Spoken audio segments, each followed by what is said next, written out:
ایک بہت پرانے جرنلسٹ، سینئر جرنلسٹ ہیں، اور ان کے تمام تجزیے ٹی وی پر اور ان کی جو کیا نام تحریریں ہیں، آپ انہیں دیکھیں تو یہ سیاسی ذہن رکھتے ہیں اور اسٹیبلشمنٹ کی سیاست کے سخت مخالف رہے ہیں۔ ابھی پچھلے دور میں ان کی یعنی اوپن تنقید کی وجہ سے انہیں برا وقت بھی دیکھنا پڑا، اور انہیں جو ہے اپنی جاب سے بھی ہاتھ دھونا پڑے، اور کافی یہ مشکل میں رہے۔ تو ایک ایسی شخصیت کو جس کا ریکارڈ یہ ہے کہ وہ جمہوری قوتوں کے ساتھ کھڑا ہوتا ہے اور اسے وزیر اطلاعات بنانا، اور یہ بہت واضح شخص ہے، اس میں کوئی ان کا یعنی موقف جو ہے وہ بہت ہی کلیئر رہا ہے، اور ایسے شخص کو اگر وزیر اطلاعات بنایا جاتا ہے تو میں سمجھتا ہوں کہ یہ بہت اچھی چوائس ہے، اور اس میں میرے خیال میں آپ کے اسٹیبلشمنٹ کا کوئی مجھے دور دور تک وہ اثر نظر نہیں آتا۔ اس کے بعد وزیر داخلہ سرفراز بگٹی صاحب بلوچستان کی وہ شخصیت ہے جو سردار گھرانے سے تعلق ہونے کے باوجود وہ سرداروں کی سیاست کے خلاف بولتے رہے ہیں، اور انہیں اس وجہ سے اپنے علاقے سے بھی دربدر کیا گیا کافی عرصے تک۔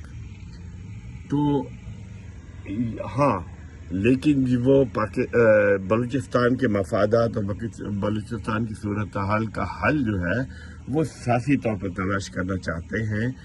وہ یہ بلوچستان آرمی اور ایسی دوسری تنظیمیں جو ہتھیاروں سے اپنے حقوق لینا چاہتی ہیں، ان کے سخت مخالف رہے ہیں۔ تو یہ بھی اور پھر وزارت داخلہ ایک بہت اہم وزارت ہے، اور اس میں بلوچستان کے شخص کو مقرر کرنا، اور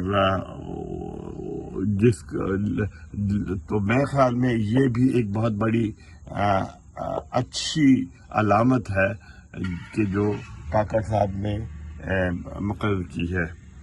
تو اس میں بھی مجھے آرمی کا کچھ کم ہی وہ لگتا ہے اثر۔ تو اس کے بعد اگر دیکھا جائے تو دوسری وزارت جو ہے وہ ہاں، احمد عرفان اسلم صاحب وزیر قانون ہیں۔ یہ وہ شخص ہے جو ریکارڈک مسئلے پر یہ معاملات حل کرنے میں انہوں نے بہت زیادہ کوشش کی، اور حکومت پاکستان نے انہیں ہلال امتیاز سے نوازا، اور یہ پاکستان کے موقف کی اور پاکستان کے معاملات کی بہت صحیح وکالت کرتے رہے ہیں، اور تو یہ بھی مجھے بہت ہی پروفیشنل شخص ہے۔ جی، تو ویورز، آپ نے گفتگو سنی ہمارے محترم بزرگ شخصیت اور سیاسی حالات پہ گہری نظر رکھنے والے قاضی خالد صاحب سے، امریکہ سے ہمارے ساتھ تھے۔ تو بہرحال جو بھی آئے ہیں، ہماری دعا ہے کہ اللہ پاک ہمارے ملک کے لیے ان کی معرفت، یہ جو لوگ آئے ہیں اس میں ابھی وزارتوں کا حلف بھی اٹھا لیا، جنہوں نے اٹھانا بھی ہے، ہمارے ملک و قوم کے لیے بہتر ثابت ہوں۔ کاکڑ صاحب بھی، کیونکہ یہ عارضی طور پر آئے ہیں، عارضی طور سے یہ ہے کہ اب انشاءاللہ امید کرتے ہیں کہ الیکشن اپنے وقت پر ہوں، لیکن ہو بھی سکتا ہے حالات جو ہیں مختلف اس میں ہیں، جب تک صحیح ٹائم پہ یعنی 3 ماہ کے اندر الیکشن ہو سکتے ہیں، یا اس کو لمبا کیا جائے گا، یہ بھی کچھ نہیں کہہ سکتے۔ اگر انہیں لمبا بھی کیا گیا تو یہ جو بھی کابینہ کے افراد نے حلف اٹھایا ہے، کاکڑ صاحب بھی ماشاءاللہ وزیر اعظم ہمارے منتخب ہوئے ہیں 8ویں، تو اللہ پاک جو ہے نا سے دعا ہے کہ ان سے اچھے فیصلے کرائے، ملک قوم کے لیے، ہمارے پاکستانی عوام کے لیے اچھے فیصلے کرنے کی انہیں بھی طاقت قوت عطا فرمائے۔ اسی دعا کے ساتھ اجازت چاہوں گا. فی الحال دیجیے اپنے میزبان ممتاز احمد بلانی کو اجازت. انشاءاللہ نیکسٹ اگلی ویڈیو میں نئے موضوع کے ساتھ ملیں گے. اللہ حافظ.